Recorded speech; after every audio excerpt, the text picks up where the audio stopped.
remember vividly waking up that morning and hearing the sound of a plane. It was really loud.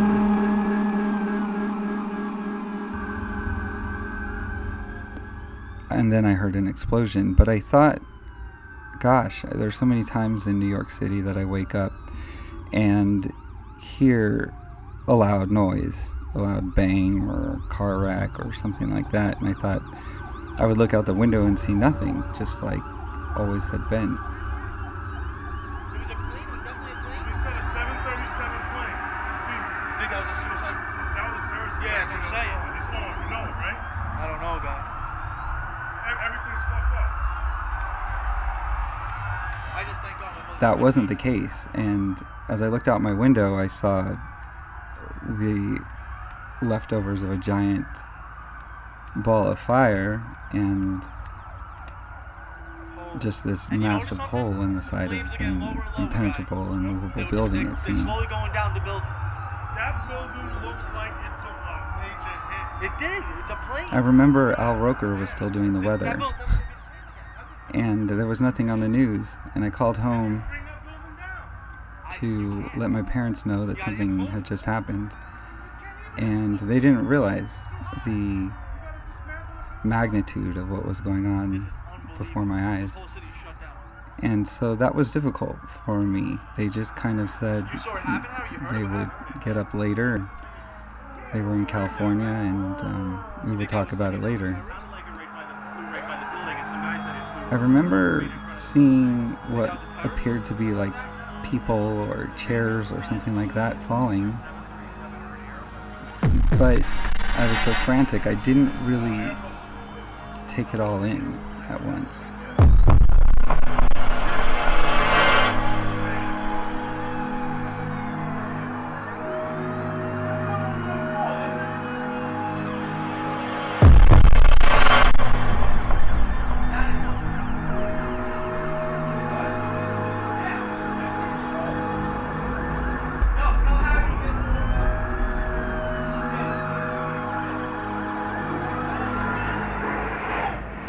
Then the second plane hit.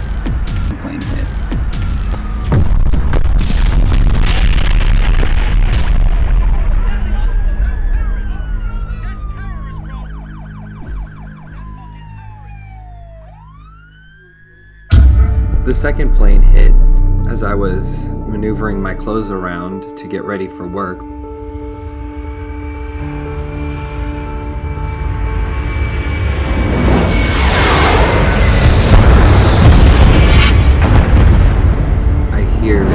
Just this enormous explosion, and at that moment I knew something was really bad, something was really wrong, and I thought for sure there were other targets.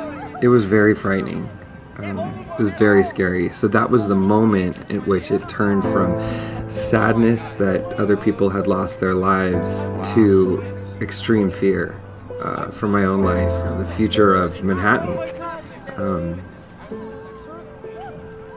So that was the shift, and that was scary.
Attack on America, a special edition of NBC Nightly News. Terrorists declare war on the United States, hijacking jetliners, crashing them into New York's World Trade Towers. Another airliner into the Pentagon, threatening the seat of national power. Thousands likely dead. Downtown New York in chaos. America wondering, what next? On Midtown Manhattan, and tonight America is at war with terrorists after a stunning series of attacks today against targets in New York and in Washington, D.C., the World Trade Center and the Pentagon. The terrorists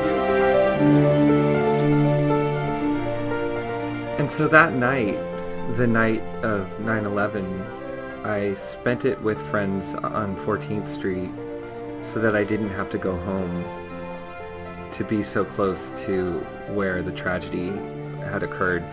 And I remember we went to a candlelight vigil at Union Square on 14th Street. And a friend of mine had finally made his way up to that part of Manhattan, walking, perhaps stopping at various spots to meet friends along the way, but he was on Wall Street at the time. He worked on Wall Street, and he had just dust and debris all over his jacket and clothes and face, and I remember seeing him and I just started to cry. That day was just too much. It was too much. Seeing people fall, the sounds of the explosions, the fire, the manic behavior of all of the people at NBC trying to count planes to figure out how many were still left in the sky, the mayhem and the trying to get from point A to point B to point C without any real predictable transportation. It was also exhausting. And so ever since then, my life has been about trying to keep myself from falling into the hole, the chasms that are depression and anxiety.